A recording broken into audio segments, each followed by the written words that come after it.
The steady beep of the heart monitor filled the sterile hospital room, each mechanical pulse a countdown to the unthinkable. 10-year-old Lucas Bennett lay motionless in the bed, his small frame nearly swallowed by tubes and wires. His parents, Emma and David, sat vigil on either side, their exhausted faces illuminated by the cold glow of medical screens. The doctors had run every test, tried every treatment, yet Lucas remained trapped in the limbo between life and death. At the foot of the bed, curled into a tight ball of golden fur, lay Max, Lucas's devoted golden retriever. The dog hadn't left his boy's side since the ambulance arrived days ago. Nurses whispered about how Max would growl softly whenever medical staff adjusted Lucas's IV, as if he alone understood some unseen danger. Then, as the heart monitor flatlined for the third time that night, Max suddenly stood, his entire body tense. Before anyone could react, the dog lunged forward, pressing his paws against Lucas's chest with startling urgency. A gasp tore through the room as the monitor's shrill alarm stuttered, then steadied into a strong rhythmic beat. Lucas's fingers twitched, his eyelids fluttering for the first time in days. The doctors rushed in, their shocked expressions mirroring Emma's tearful disbelief. Only Max remained calm, his warm brown eyes locked on Lucas with an intensity that bordered on human. As the chaos of the hospital faded into background noise, one terrifying question hung in the air. What had Max just done, and what would it cost him? Before continuing the story, comment below where you're watching from. I'm excited to see how far this story has spread. If you enjoy it, don't forget to like and subscribe for more exciting stories like this. The miracle came with a price. Within hours of Lucas's inexplicable improvement, Max began to deteriorate. His once glossy coat turned dull, his breathing shallow and labored. Yet every time Lucas's monitors showed the slightest dip, Max would drag himself upright, pressing against the boy with desperate determination. David noticed the pattern first, the way Max's tail would weakly thump whenever Lucas's color improved, even as the dog himself grew weaker. Emma sat frozen between hope and horror, her medical training useless against this impossible equation. She'd spent her career trusting science, but now faced something beyond textbooks, a transaction of life energy she could neither measure nor stop. When she voiced her fears to the lead neurologist, Dr. Chen, his dismissive response chilled her. "Dogs don't heal comatose children, Mrs. Bennett. Correlation isn't causation." But the EKG readings didn't lie. Lucas's recovery spikes aligned perfectly with Max's sudden exhaustion. That night, as rain lashed the hospital windows, David made a discovery that turned his blood to ice. Hidden in Max's dog tags was a folded slip of paper, Lucas's childish handwriting from months ago. "If I ever get really sick, give some of my happy days to Max." The words blurred as David's vision swam with tears. Somewhere between a child's innocent wish and a dog's boundless love, the rules of life and death had bent, and now Max was paying the balance. The hospital chapel's votive candles flickered as Emma knelt before the stained glass, her whispered prayers tangled with guilty questions. Why had Max reacted when holy water, medications, and even defibrillators had failed? Down the hall, David paced the empty waiting room, scrolling through his phone for any record of similar phenomena. The search results made his skin prickle. Centuries-old folktales of soul dogs who could absorb human illness. Modern case studies of pets mirroring owners' symptoms. None of it was peer-reviewed. All of it felt true. Meanwhile, Lucas began to surface from the depths of his coma in fragments. His first coherent word wasn't Mom or Dad. It was Max, spoken with such urgency that Emma nearly dropped his water cup. When she guided his trembling hand to Max's head, Lucas's fingers curled instinctively in the dog's fur. "He's keeping the door open," Lucas murmured, his voice rough from disuse. Before Emma could ask what he meant, her son's eyes fluttered shut again, but his grip on Max never loosened. At 3:17 a.m., the night shift nurse witnessed something she'd later describe only in her resignation letter. Max, too weak now to stand, lifted his head and let out a sound no dog should make, a clear three-note chime that resonated through the ICU. Every monitor in the unit synchronized to the same steady rhythm for exactly 12 seconds. When the morning team reviewed the tapes, they found only static, but Lucas's chart showed his oxygen levels jumping to 98% at that exact moment, while Max's breathing grew shallower still. Emma sat in the hospital's dimly lit family lounge, clutching her grandmother's leather-bound journal. The brittle pages crackled as she turned them, her pulse quickening at the faded sketch of a golden retriever, eerily similar to Max, drawn beside a passage in spidery cursive. "When the veil thins, some animals choose to walk between. They anchor the slipping soul until balance is restored." A chill raced down her spine. Her grandmother had been the town's midwife for 50 years, known for her uncanny healing remedies and whispered rumors of second sight. Emma had dismissed it as superstition until now. Downstairs in the hospital garden, David found an elderly groundskeeper who recoiled at Max's name. "That's no ordinary dog," the man muttered, glancing over his shoulder. "My grandpappy told stories of Bennets who had familiaris, animal guardians tied to their bloodline. The beasts take the pain so the child don't have to." David scoffed, but the man's next words froze him. "Ask your wife about the birthmark, the one shaped like a paw print." Lucas woke screaming at midnight, his small body seizing as phantom pains tore through him. The same symptoms Max had endured hours earlier. Between gasps, he babbled about the shadow place and the silver thread, tying him to Max. Dr. Chen ordered sedation, but Emma hesitated. As the drugs took effect, Max let out a guttural whine from his corner, and Lucas's vitals immediately stabilized. That's when Emma saw it, the faint glow of Lucas's paw print birthmark, pulsing in time with Max's heartbeat. The old veterinary clinic smelled of antiseptic and dried herbs, a stark contrast to the hospital's sterility. Emma and David had brought Max here secretly, desperate for answers from the only vet who'd listen, Dr. Amara Patel, whose grandmother had apprenticed under Emma's. As Amara scanned Max's weakening body with trembling hands, the ultrasound revealed the impossible. His organs were perfectly healthy, yet his life force drained away like sand through an hourglass. "He's not sick," Amara whispered. "He's transferring." Lucas's sketchbook told the other half of the story. Hidden under crayon drawings of Max were intricate, too precise sketches of a silver cord connecting his chest to the dog's.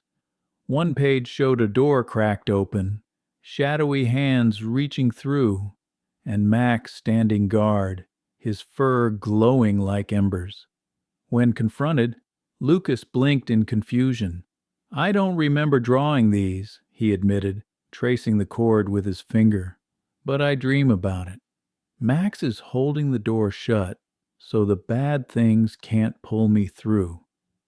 That evening, Emma made a decision that shattered her scientific worldview. Guided by her grandmother's journal, she prepared a poultice of mugwort and rowan berries, ingredients listed under soul anchors. As she pressed the paste to Max's paws and Lucas's birthmark, the dog's eyes flew open, locking onto hers with human-like understanding. The air hummed with energy, and for one breathless moment, Emma heard it. Max's voice, not in words but in feelings. The thread must hold. Cut it, and we both fall. A thunderclap shook the house as the storm broke overhead. Lucas's fever spiked to 105 degrees, his skin burning wherever the birthmark pulsed. Across the room, Max convulsed, his whimpers mirroring Lucas's cries. David gripped his son's hand, watching helplessly as the digital clock flickered. 11:11, the witching hour Emma's journal had warned about. We're losing them both, she realized with dawning horror. The balance had tipped too far. Then came the whisper, not from the living, but from the old house itself, a voice like wind through autumn leaves. The debt must be paid in full. Emma's grandmother's journal flew open to a dog-eared page she'd never noticed. A ritual circle drawn around a child and dog, with the instruction, when the cord strains thin, the keeper must choose, sever the bond and save one, or weave their fates together forever. David's hand shook as he lit the black candles from Emma's ancestral trunk. Outside, the wind screamed like a wounded animal. Lucas's eyes flew open, but the voice that came out wasn't his. He gave me his days, it rasped through the boy's lips. Now I give him mine. Max howled, the sound reverberating through the walls as the candles flared blue. In that instant, Emma saw it, the shimmering cord between them, frayed and flickering like a dying bulb. Key threads to resolve, the origin of the birthmark, the true nature of the shadow place, and whether Max's sacrifice was predestined or a choice. The candles guttered as the storm reached its crescendo, throwing jagged shadows across Lucas's sweat-slicked face. Emma clutched her grandmother's journal so tightly the leather creaked. The words, "Keeper must choose," seared into her vision. David knelt beside Max, his hands buried in the dog's fur, now streaked with premature silver, as if decades had passed in minutes. Between them, Lucas writhed, his breath coming in shallow gasps. "We have to cut the cord," David urged, voice raw, "before it takes them both." But Max lunged forward with a strength that shouldn't exist, clamping his jaws gently around Lucas's wrist, not to harm, but to anchor. The boy's screams cut off abruptly. His pupils dilated, reflecting something far older than his 10 years. "Not cut," Lucas, or the thing speaking through him, rasped. "Weave." The birthmark on his shoulder blazed crimson, its paw-print shape burning through the fabric of his pajamas. Emma recoiled as the scent of autumn leaves and damp earth flooded the room, the same smell from her grandmother's funeral. Then came the visions. Lucas's memories unfurled like a fever dream. Max as a puppy, nosing open the door to his nursery. The dog's growl the night Lucas sleepwalked toward the stairs. The way Max always positioned himself between Lucas and shadowy corners. But deeper still, flashes of other children, other dogs, stretching back generations. A lineage of guardians bound by something older than blood. Emma's knees buckled. The choice wasn't just about Lucas and Max. It was about breaking a covenant centuries in the making. David's hand shook as he poured the last of the rowan ash into the ritual circle. The journal's instructions were clear. To weave, the keeper must offer a piece of their own soul. Before Emma could stop him, he slashed his palm with the ceremonial knife. letting his blood drip where the silver cord flickered between Lucas and Max. The house groaned in response, floorboards vibrating like the throat of a living thing. The effect was instantaneous. Lucas arched off the bed, his mouth stretching in a silent scream as Max's howl tore through the night. But this time, the sounds merged, harmonizing into something unearthly.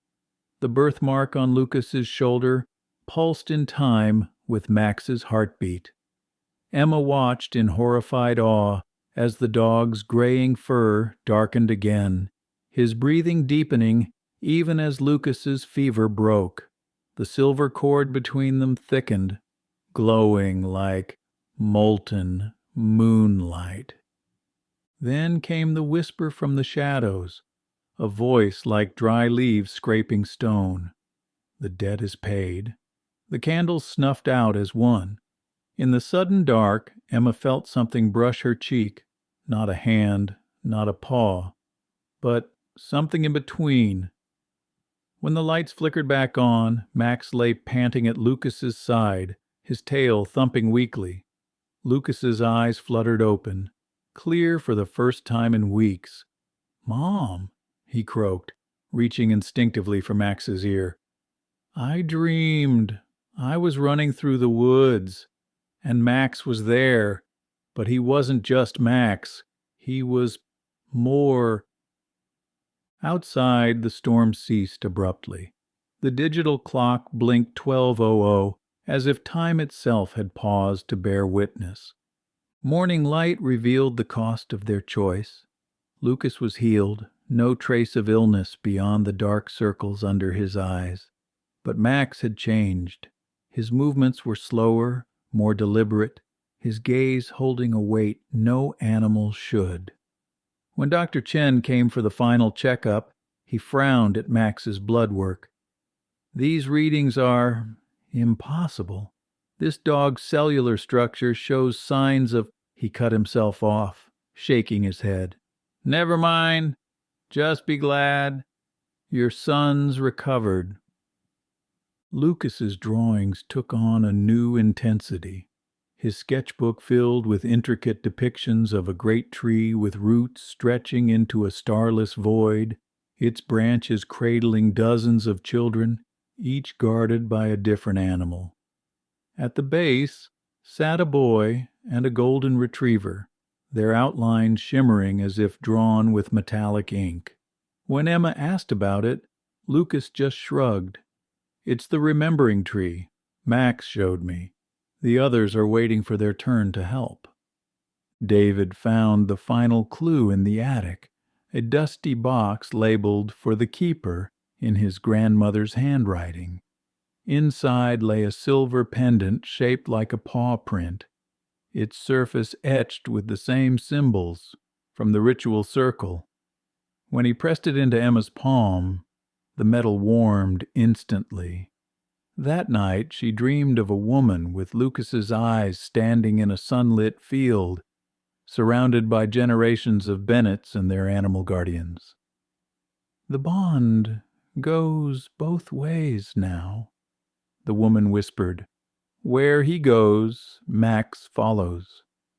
And where Max leads, Lucas must one day walk."